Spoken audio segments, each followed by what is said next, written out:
Hi everyone. So I got into fermentation a few months ago and I just wanted to make a little update video on how all my fermentation projects are going. Um, so yeah, let's check them out. All right, so classic. First up, we got kombucha. Look at this SCOBY. It's been growing.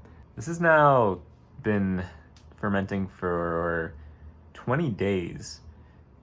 And this is my second batch, and last time it took 21 days to be ready, so this should be pretty much ready or ready tomorrow. So actually, let me go ahead and I'll do a little taste test of it. Okay, so I open it up. These coffee filters work really well when I need, to protect it, but then also aerate it. There's my SCOBY. It looks, it always looks like, is it moldy? It's not. That's just the way it looks. Whoa, oh god, flipping it over. Oh god, it's grown. It's grown. I almost hope to separate it into two so I can make two batches because it just takes so long. It just takes so long. I have to wait 3 weeks and then I get like, 3 bottles out of it. So I wish I could be getting a little more. Anyway, and you put the straw in and you suction up. Okay, you put the straw in, then you hold your finger, then you take it up, and then, okay, so look, you can see. Focus, focus. Bubbles, bubbles. There's bubbles. It's carbonated. That's a good sign. So let's see how it tastes.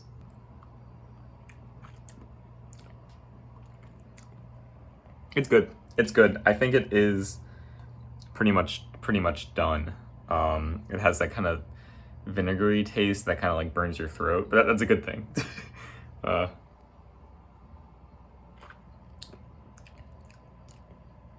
Yeah, that's good. I might just wait one more day just cause, but I don't taste any more of the sugar that was in there with the tea. And wow, yeah, it looks good. It looks carbonated. This is exciting. I can't wait to get more kombucha.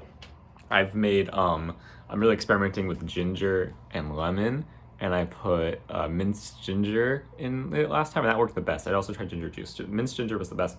And then I'm gonna try to add some lemon juice to it, maybe, or lemon peel. I don't know. I really like the ginger though. The fresh ginger was the way to go, so I'm gonna do some more experimenting with that.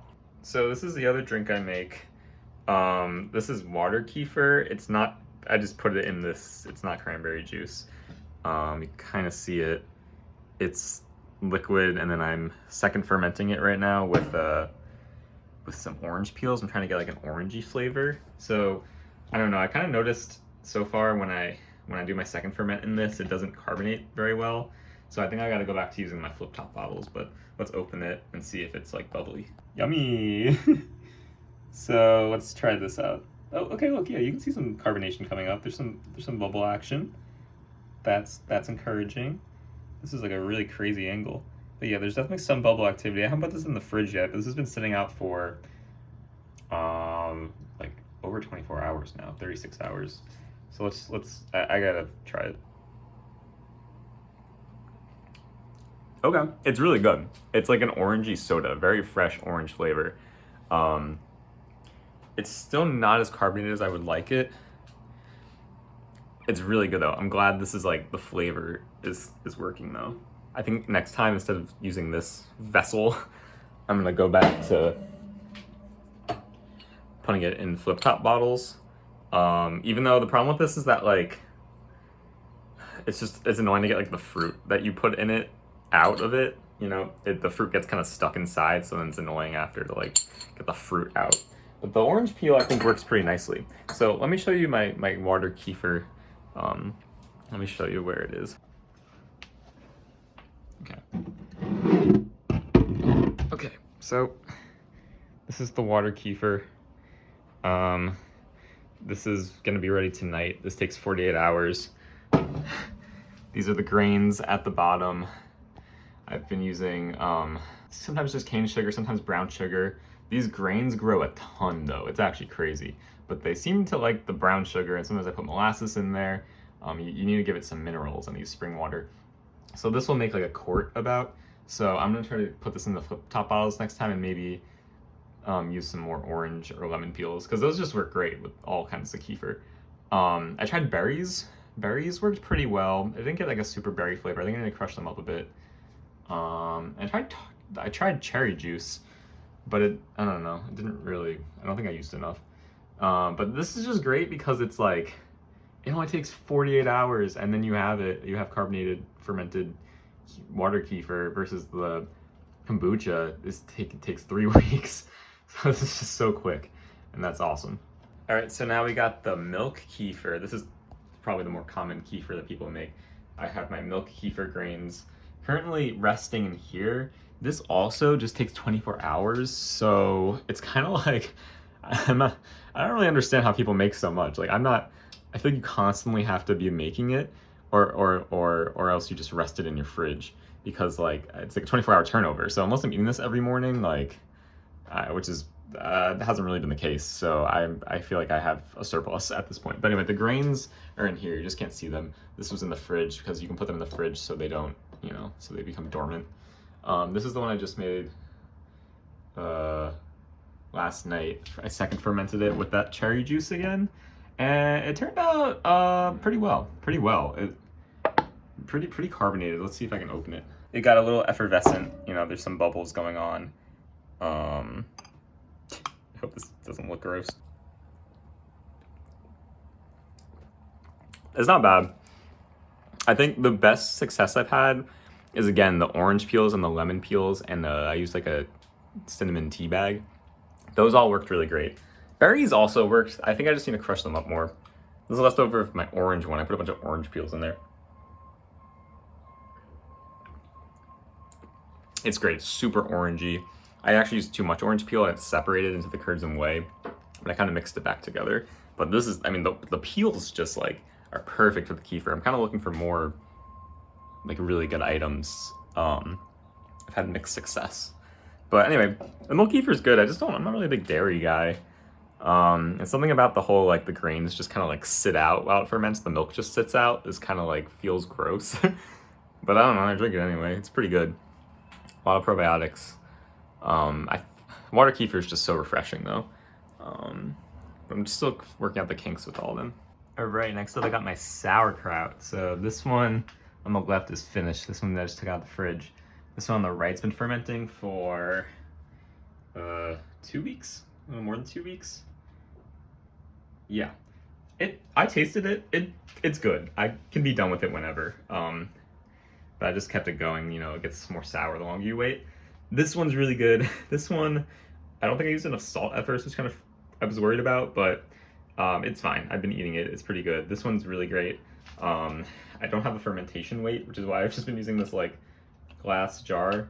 The first time I did it, I put the lid on it, and that was a mess. It corroded, and then I had to throw it all out. So no metal in here. You don't want metal. But and I don't know. I need like real fermentation weights, I think. But yeah, this is great. It's so easy. You just cut up the cabbage and you put the salt, and then you just have to make sure it's covered in water and weigh it down every day. So let's try these out. Crazy angle. Yummy. Let's see. Kraut.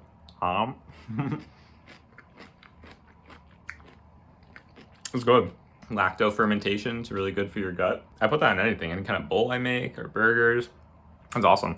Now I'm gonna try the one that's still fermenting and see how it's going. This one just smells good too. Like I don't know. I got like a better cabbage for that. I'm really excited about this new batch. I'm just trying to like get some out.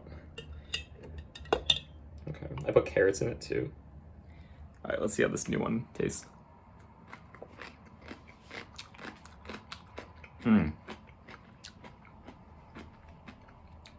I think I crushed this one. It's just like, it could be done. It's definitely saltier, but it just tastes fresher too. And like, I don't know. It's really good. Really happy with that. I gotta get a food scale though. That's on my agenda because it's the best way to like measure how much salt you need to put. So I've kind of just been winging it a little bit. Anyway, that's great. Here's my last thing I want to show. It's S. Boulardi juice.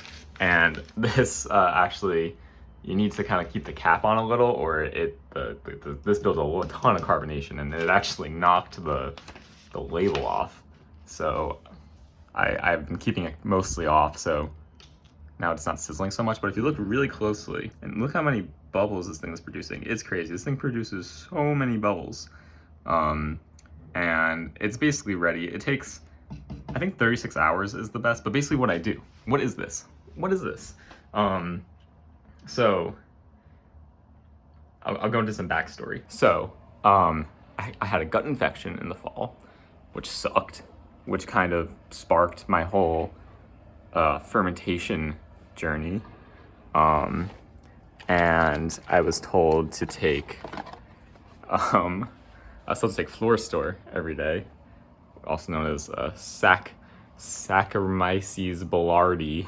Anyway, so I started taking these pills every day. These are expensive. This is like $30 for like 20 tablets or something crazy.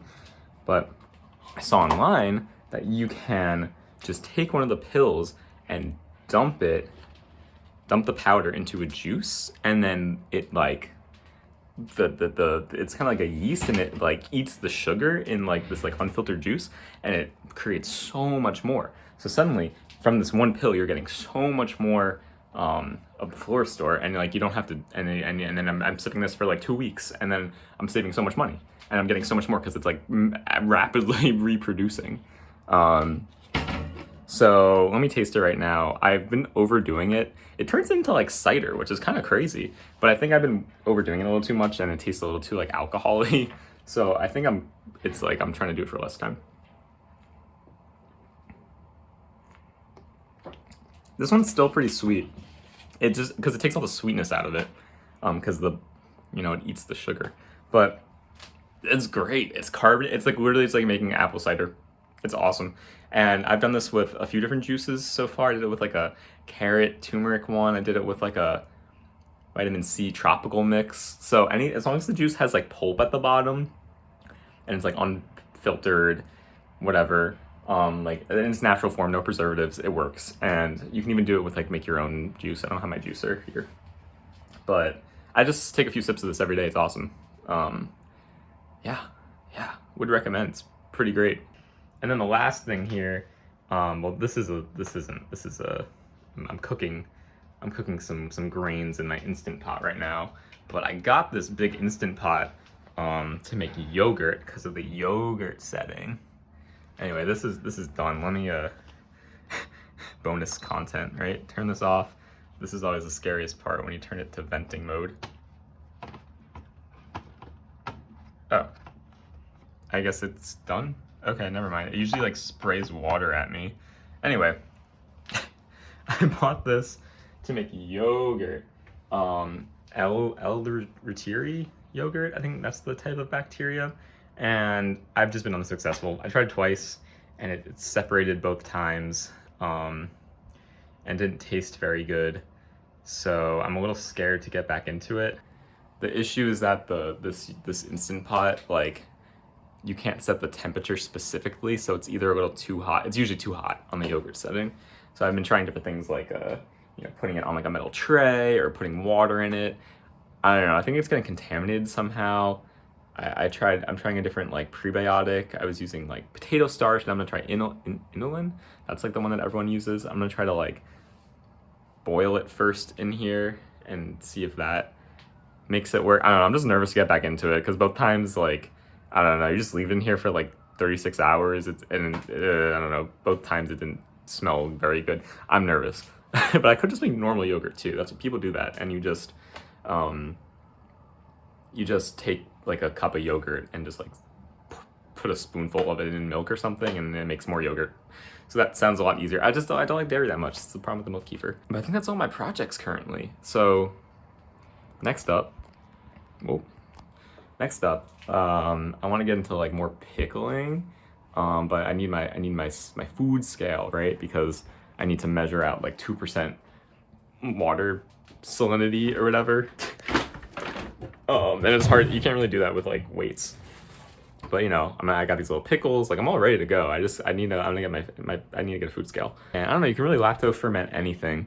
So that's my next plan. Maybe kimchi, but like I like the sauerkraut fine. I don't really know how kimchi is very different besides like what you put in it. And sourdough. Duh. That's the last thing. Then that will complete my fermentation, gauntlet if I make sourdough. So one of my friends has a starter, and I just need to get a what do you call it? I need to get one of those like roasting pots or whatever to put it in the oven, because I don't own that currently. One of those like ceramic pots. But then once I start making my sourdough, oh, I can't wait. I've never made bread before, so I'm really nervous, but I think it's gonna be awesome. I'm really excited for that. So that's where I'm at right now. Big plans. This is my resolution for the New Year's, was to ferment, and I've been really sticking to it. And I guess lastly, why I got into this, I referenced before I had the gut infection, so then I went on like a crazy kick with like probiotics, and I was like, honestly, it's best to get your probiotics from food, from the food you eat, rather than from like pills. So I was drinking a lot of like GTs, like kombucha, and it was all helping. And I don't know, but you're spending a lot of money on it, and it's like it's probably just best to get it from like lacto fermented foods and foods like that. So I'm just doing it myself now, and I've been feeling a lot better. I was having heartburn, that went away. All my bowel movements have been regular, and it was kind of sketchy there for a minute. Honestly, like I'm not a doctor. I can't attribute these things necessarily to all this fermenting, but a lot of my brain fog has gone away, which is crazy, and something I dealt with for a very long time. But also sleep is very important with that. And also once again, I don't know if this is because of the fermenting, but my vision improved, which is insane. That whose vision improved? Like I can see better, but that's probably just because I don't wear my glasses or contacts as much anymore, and my eyes are just like not having to strain as much. I don't know, but that was really shocking to me. Generally just feeling good. I was around a lot of sick people this winter, and I got knock on wood for this because you can get sick whenever, but somehow was able to avoid getting sick, which like never happens. So I feel like my immunity is doing better. I'm training for a 10-mile race right now, and I've been running the best I ever had in my life, sincerely. So I don't know, I just feel healthier overall. It's really important to get fermented foods in your diet. It takes a lot of time though. Luckily, like I have time right now to be doing all this, but low-key, it takes up a bit of your time having to take care of all these fermented products and aerating them, and then changing, putting the kefir every night, and it's like, I don't know, it can be a lot. But I think it's worth it, especially for me right now. I'm feeling very good. So yeah, that's my fermentation update. Maybe more to come, we'll see. Bye.